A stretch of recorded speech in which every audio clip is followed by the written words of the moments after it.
Welcome to She Means Business, the podcast where ambitious women come to own their power, break boundaries, and build empires on their own terms. I'm Tori. And I'm Kaylin. And each week, we dive deep into real stories, strategies, and mindset shifts that female entrepreneurs need to thrive in today's fast-paced business world. Whether you're just starting out or scaling your brand to new heights, this is your space to get inspired, learn from game-changing women, and turn your passion into profit with confidence, clarity, and a whole lot of boss energy.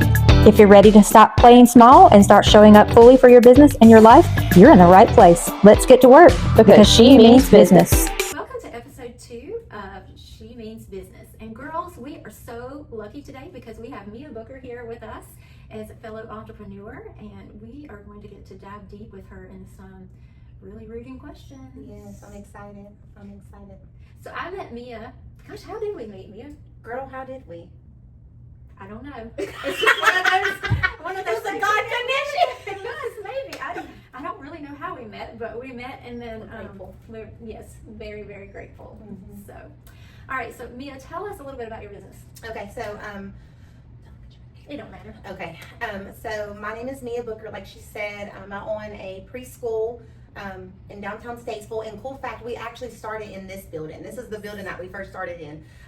And then we moved out, we grew out in here, and now we are in like Greenbrier side, so near Greenbrier Grill, we're in that area. And we get to just teach babies about Jesus, we get to love on them, and we get to ensure that they are ready for kindergarten. So my husband and I do it together, and he has just been my rock through it all, Jesus of course, and Philip, but we're just grateful to get to push the next leaders into their next season. So Very good. mm-hmm. So what inspired you to start your business, and what did the first steps look like for you? Okay, so what inspired me to start my business was I truly believe that the Lord wants us to be happy. He wants us to be happy. And so where I was in corporate world, I was not happy. And our first ministries are home. Yes. So my children were in daycare, and I just remember thinking, man, I want to be with my children, but I also want to be able to have an income. And the Lord said, well, Mia, you know what you need to do. And that was start a preschool. So that way I could have my babies, make sure that they're learning the right things, make sure that they are learning about our firm foundation, but also be able to provide for my family. So it was powerful, it was scary, but I'm thankful that I leaped out on faith. Did you have, so as far as the process goes, did you already have children lined up when you left your corporate job? No. Just did it on faith? No, did it on faith. I had no children lined up. Honestly, I just said, Philip, I'm quitting my job. Most people are like, what? Listen, I said, Philip, I'm quitting my job. I have heard from the Lord. I know He wants us to do a preschool and be with babies, and that is what we're going to do. And He said, if you heard from the Lord, then let's do it. So I put all these flyers out. I looked everywhere for a building. I found this space right here. But you were downtown first in a little space, right? No, girl. You were here. I was straight from my home office to right here. Okay. Yeah, I was right here. And then we just set up a day for tours. I put it out on the moms groups, and we had tours come in that same day that I had put out, and I booked 3 of them. So we started off with 3 children. 3 children. I cut my income by 85%. Gosh, Mm-hmm. that's some faith right there. Yeah, 85%. Yeah. So just thinking about it, because I know that this is something that I struggle with, and most women struggle with that are entrepreneurs. Do you struggle with imposter syndrome? I did. You did, okay. Yeah. I struggled with imposter syndrome because I thought to myself, at first I didn't look at my competition. I didn't, because I truly believe what God has for me, it is for me. So I didn't look, I didn't know how many other preschools there were. I didn't research their pay. Everything was literally God driven down to my pricing per month, which we haven't swayed on since opening 3 years ago. And so, but then I started to get into the thick of it. So I started to say, okay, here we are, Philip, but we've got to start promoting. We've got to get out there, we've got to promote. So every time I would promote, I would compare myself. I would compare myself to other preschools. And I'm like, they've been here for 12 years. They've got 10 teachers. They've got all these curriculums. And then here I am, just going with the flow, but also where God wants me to go. But something powerful happened to me. I was sitting at my house. I started researching all these preschools. And it's just like I audibly heard the Lord say, stop, stop, stop. Because the kids who are meant to be at Mama Mia's will come. You don't have to compare yourself. You don't have to make your building look all fancy smancy. And I will tell you something, every single tour, almost at least 90% of tours that toured this building right here on East Front Street, secured. So I stood on His promises that the babies that walk through the door who are meant to be, will be. What does success mean to you now versus when you started? I think every business owner thinks, oh, I'm starting a business and I'm going to be rich. I'm going to make all the money in the world. My name's going to be on lights. Like, let's just be honest, right? Did y'all feel like that? You know what I mean? Like, oh my gosh, childcare, I'm going to get all 10 million kids in Statesville, right? I'm not tired of 8,000 teachers beating down my door. Just take my kids. That's what I thought it was going to be like. I thought they were going to say, yeah, take her kid. But I quickly realized that that's not what it was. So can I talk about what I first thought it would be like? I thought I was going to be rich in finances. I thought that I was going to be able to just eat shrimp, lobster. I'm telling y'all, I had this on my book. I thought, but when I hit a plateau, right? I hit a plateau where I wasn't moving. I was kind of just stagnant. the Lord had to strip me. And he said, I was never about money. And that's not what you're going to be about either, Mia. And then I truly realized that now success, what that means for us is being able to pick my kids up from school. And I know it's so cliche, but that means the world to me. To be able to be present in my home, to be able to cook for my babies, all while providing a child care center that is quality for other parents as well, to help the mama out with postpartum, to help the dad out as a single father, to help, the grandparents that are raising their children. I just want now what success means is knowing that I have a rewarding job, and yeah, we're not rich, but God is able and he's faithful and he's providing every single month. What a testimony, right? Yeah, such a testimony. I think that we forget the main thing sometimes when we do step out as entrepreneurs and women, right? We face a lot. Yeah. Oh, you're a woman coming in here trying to set up your water, or oh, you're a woman in here trying to do this and do that. But I believe that we're breaking the mold. We're breaking barriers. We're saying we can do anything. We're powerful.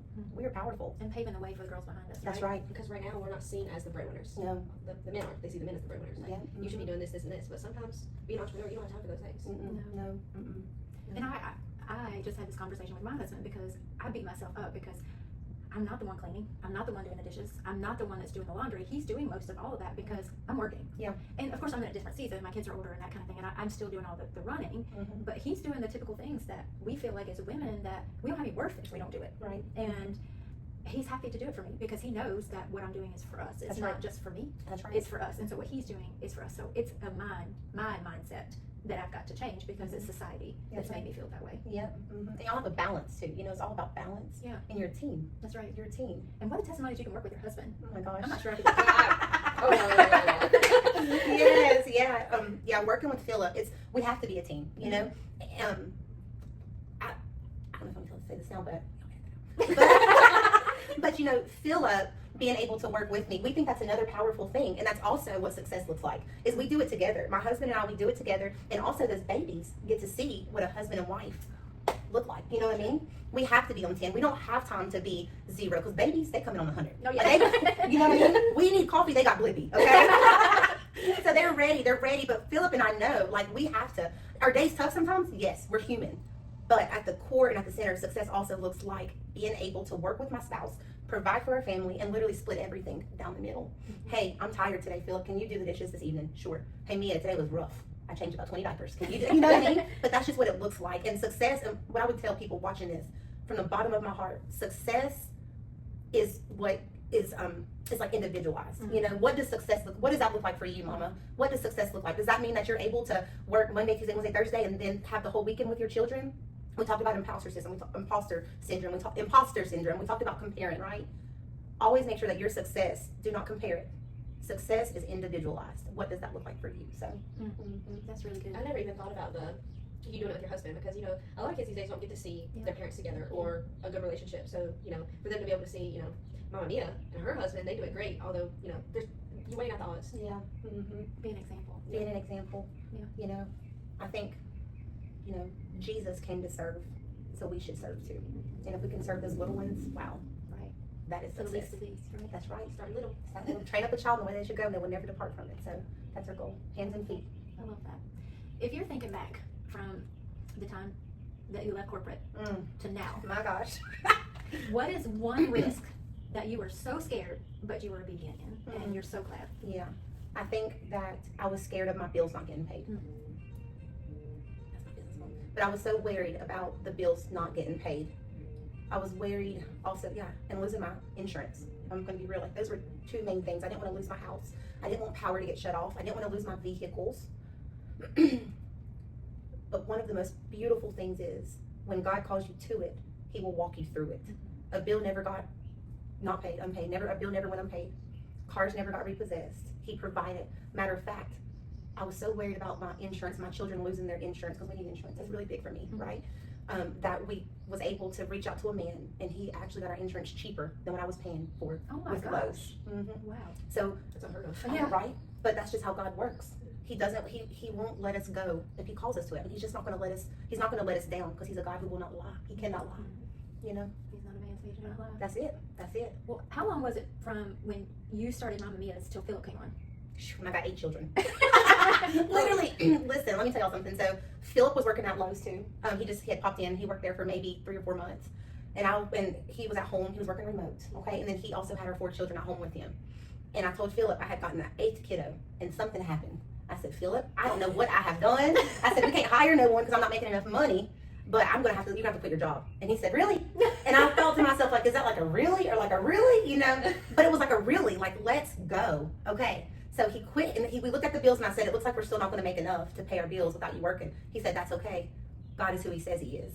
And he quit he put in his 2 weeks notice the next day and came. Because it was the 8th, yes, it was the 8th child that I said, Philip, I cannot do this alone. And I would sit, this is why it's important also to have a community and people who understand your vision. That's vital. And Philip was one of the ones who I remember I still have the notebook when I was writing down what my business model would look like. And Philip understood exactly how I wanted the business to flow, what standard I wanted to set off gate. And so I told him, I said, Philip, I'm going to need you one day. And he said, yeah, and he joked it off. But yeah, I remember that 8th child, and I just couldn't. I would sit and I would say, God, I know I heard from you. I know I audibly heard from you. What is going on? And my mental health is not healthy right now. You pushed past God's perfect number. I did. I did, girl. Yes, I did. And so 7. Yeah. And so, but anyways, Philip said, let's go. He put in his 2 weeks notice, and then he's been with me ever since. I got my official LLC number, EIN, in October 2021. I opened my doors January 3rd, 2022. Philip was on board with me by March 2022. Whoa. That's Yeah. fast. Yeah. How's that look like on a graph? Let me tell y'all something. When God is in it, can't no man stop you. Yeah. He will anoint every single door that you walk through if you pray before it. And if it's not anointed, stay away. Because I'm going to tell you, we started off with 3 children, and now we have 41 kids enrolled. I was gonna ask how many Me kids you have. too. I mean, how did you only handle 8, and now Philip comes and you got 41? We're going to exit. Because they're registered days. So we never have more than 6. Girl, God. Don't y'all put that in there. This is staying. But they register their days. Okay. Yes, girl boss.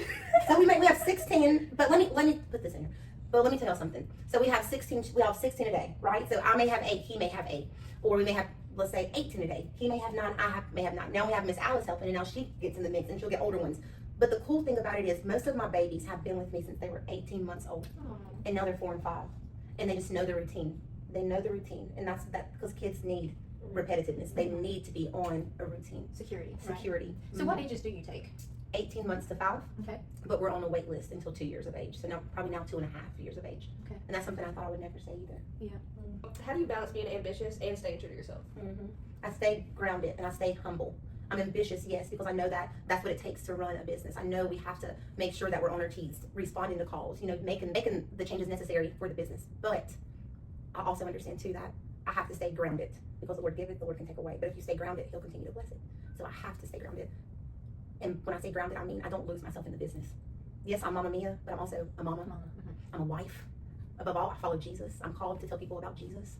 And those are the things, that's my root, that's my core, that's my center. Jesus is my everything, but that's my true center. So if I could tell anyone out there that's even thinking about starting a business, that wants to, build an empire, make sure that you stay true to yourself and don't forget what matters. Don't forget what matters. Because we can get to this point like me, where it was Mama Mia everything, Mama Mia, Mama Mia, Mama Mia, Mama Mia, but my house was falling apart. I mean, I'm gonna be real. My house was falling apart. Dishes, laundry, just all I thought about was Mama Mia's, Mama Mia's, Mama Mia's. Until Philip had to say, Mia, don't forget though, we follow Jesus first in this house, not Mama Mia's. Come on, because he was the provider of Mama Mia's. And we also have, you're my wife. I need you. I need you at the house. I need you home. You don't have to be there till 10 p.m. You don't have to do that. I can take some of that load off. I can do some of the things. And you're also a mama. Because again, our first ministry is our home. So staying true to yourself, do you think that goes back a little bit to what you said about the imposter syndrome of not looking at what everybody else is doing, but following what God is telling you to do in your business? That's right. I know I get sucked into that too, because we call it R&D in the real estate world. It's called rip off and duplicate. That's what we do. But I told you that we want to be original and we want to be different, and so it's so hard not to fall into those traps because everybody is telling you no, you have to do it this way. Join us next week for the second half of Mia Booker.